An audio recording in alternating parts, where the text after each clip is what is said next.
पाकिस्तानकडून सायबर हल्ल्यांचा प्रयत्न केला जातोय। 2 दिवसात 2 वेळा भारतीय वेबसाईट हॅक करण्याचा पाकिस्तानकडून प्रयत्न झाला। सुरक्षा यंत्रणांकडून याची गंभीर दखल घेत तपास सुरू आहे। पहलगाममधील झिपलाईन ऑपरेटरवर संशय वाढलाय। झिपलाईन ऑपरेटर आणि ऋषी भट्टच्या जबाबात तफावत आढळून आली आहे। हल्ल्यानंतर घरी गेल्याचा झिपलाईन ऑपरेटरनं दावा केलाय। तसंच झिपलाईन ऑपरेटरनं 5:30 वाजता एक फोन केल्याचं उघड झालंय। त्यामुळे झिपलाईन ऑपरेटरची एनआयए कडून चौकशी सुरूच राहणार आहे। काश्मीरच्या नागरिकांना बदनाम करण्याचा प्रयत्न सुरू आहे। हिंदू मुस्लिमांमध्ये वाद निर्माण करण्याचा प्रयत्न सुरू आहे असा आरोप मेहबूबा मुफ्ती यांनी केलाय।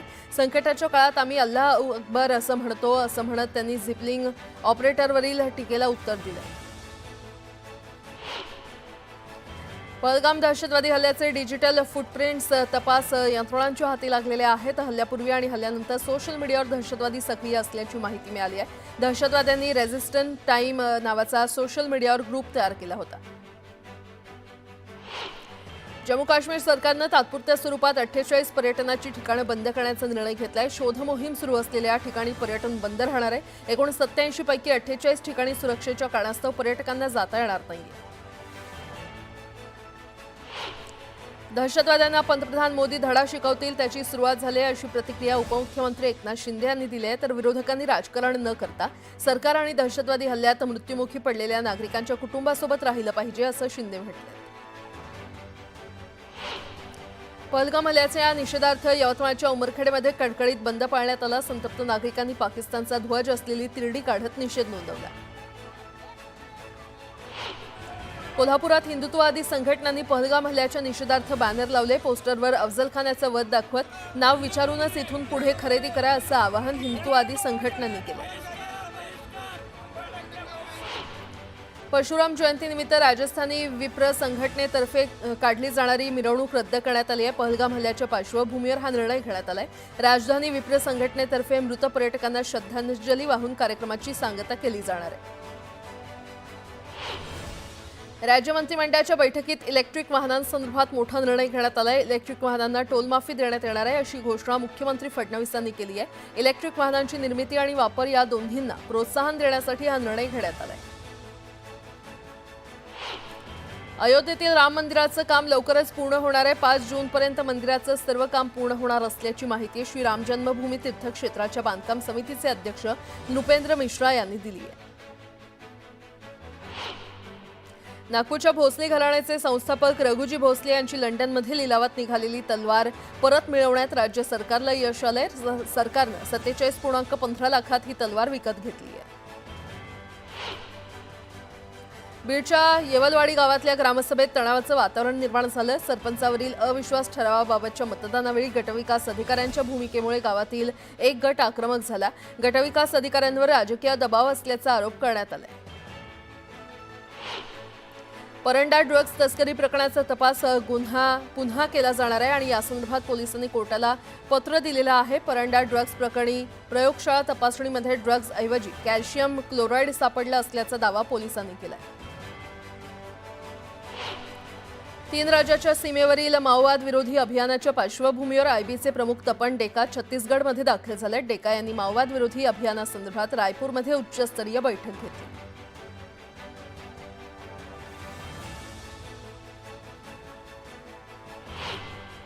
यंदाच्या एप्रिलमध्ये तापमानाचा नवा विक्रम नोंदवला गेलाय। शिवाजीनगर इथे 13 दिवस तापमान 40 अंश सेल्सिअस किंवा त्यापेक्षा अधिक राहिल्याची नोंद झाली आहे। गेल्या 10 वर्षात यंदाच्या एप्रिलमधील सर्वाधिक दिवस तापमान 40 अंश सेल्सिअस किंवा त्यापेक्षा अधिक राहिल्याचं दिसून येत आहे।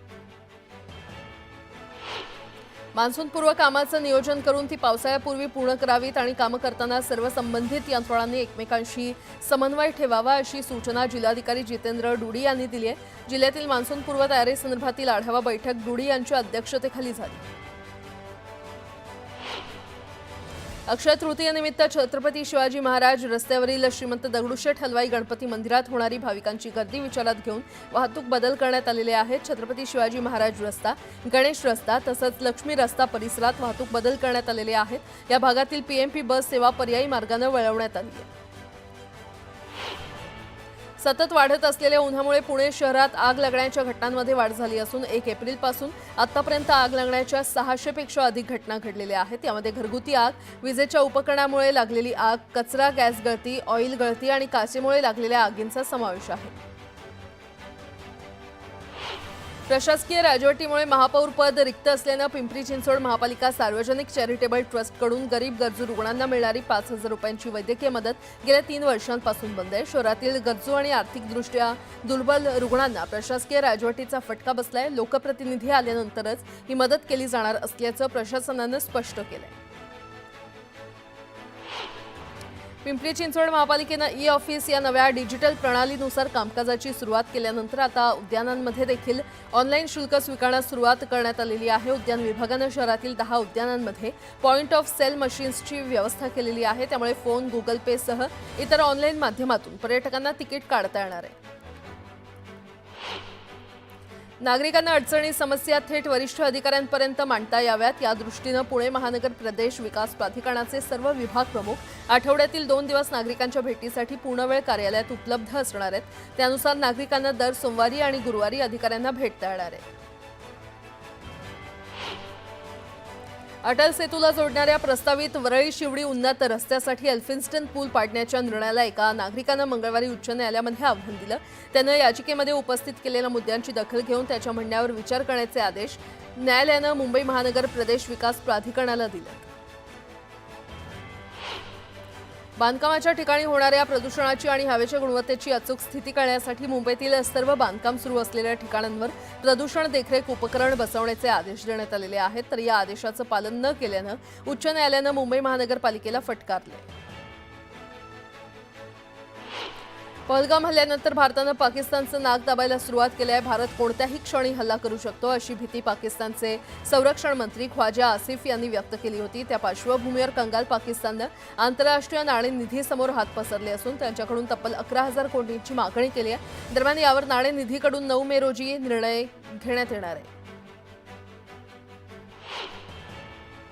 अटल सेतू तसंच वरळीला जोडणाऱ्या पुलाचा आराखडा सदोष आहे आणि या प्रकल्पाच्या आड येणारा प्रभादेवीचा पूल तोडू नये अशी मागणी याचिकेद्वारे मुंबई हायकोर्टात करण्यात आली आहे। या प्रकरणी खंडपीठानं MMRDAकडे दाद मागण्याचे निर्देश याचिकाकर्त्यांना दिले।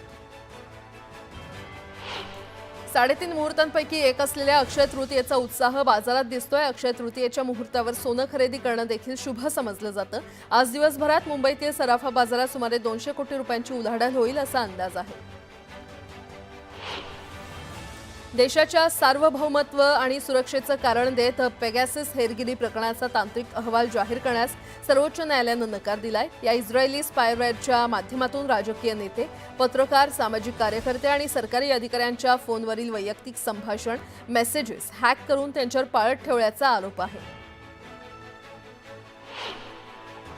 मतदार यादीशी आधारशी लिंक करणं तुर्तास तरी मतदारांना बंधनकारक नसेल असं केंद्र सरकारनं सांगितलंय। नुकत्याच झालेल्या विधानसभा निवडणुकीत विरोधकांनी निवडणूक आयोगाला धारेवर धरला आणि त्यावर मतदार यादी आधारशी लिंक करण्याचं आश्वासन निवडणूक आयोगानं दिलं। मात्र या आधार लिंक करण्याची बाब तूर्त तरी ऐच्छिकच राहील असं सूत्रांचं म्हणणं आहे। रेशन कार्डवरील मोफत धान्य नियमित सुरू राहण्यासाठी जिल्ह्यातील 4 लाखांवर कार्ड धारकांना केवायसी करण्यासाठी आजचा शेवटचा दिवस आहे। त्यामुळे वेळेमध्ये केवायसी न झाल्यास संबंधितांचं धान्य बंद होण्याची शक्यता आहे। छत्रपती संभाजीनगरमध्ये मुख्याध्यापकांसह शिक्षकेतरांची उन्हाळी सुट्टी रद्द करण्यात आली आहे। सर्व शाळांमध्ये 11वी प्रवेश प्रक्रियेचं ऑनलाईन कामकाज उन्हाळ्याच्या सुट्टीतच करावं लागणार आहे। त्यामुळे शाळांमधील मुख्याध्यापक, लिपिक आणि इतर शिक्षकेतर कर्मचाऱ्यांना उन्हाळी सुट्टीला मुकावं लागणार आहे। शेतकऱ्यांना 1 रुपयात पीक विमा देण्याच्या योजनेला राज्य सरकारनं अखेर गुंडाळण्याचा निर्णय घेतला। याला पर्याय म्हणून पूर्वीची पीक कापणी प्रयोगांवर आधारित विमा योजना राबवण्यास मंत्रिमंडळाच्या बैठकीत मान्यता देण्यात आली आहे आणि त्यामुळे आता या नव्या योजनेमध्ये शेतकऱ्यांना अधिकचे हप्ते मोजावे लागणार आहेत। राज्यात इलेक्ट्रिक वाहनांचा वापर वाढावा यासाठी प्रचलित धोरणाला 5 वर्ष मुदतवाढ देताना सरकारनं टोल माफी किंवा सवलतींबरोबरच मोटार वाहन कर तसंच नोंदणी शुल्कामध्ये माफी देण्याचा निर्णय मंत्रिमंडळाच्या बैठकीत घेतलाय। तर नव्या धोरणानुसार राष्ट्रीय आणि राज्य महामार्गावर प्रत्येकी 25 किलोमीटर अंतरावर चार्जिंग सुविधा उपलब्ध करून दिली जाणार आहे। आता एक मोठी बातमी. पश्चिम बंगालमधील कोलकाता येथील मेचुआपट्टी परिसरातील एका हॉटेलमध्ये मंगळवारी रात्री उशिरा आग लागली. या आगीमुळे गर्दीच्या परिसरात गोंधळ उडाला आणि या आगीमध्ये 15 जणांचा मृत्यू झाल्याची माहिती असून अनेक जण जखमी झाल्याची माहिती आहे. दरम्यान आगीवर नियंत्रण मिळवण्याचे प्रयत्न सुरू आहेत.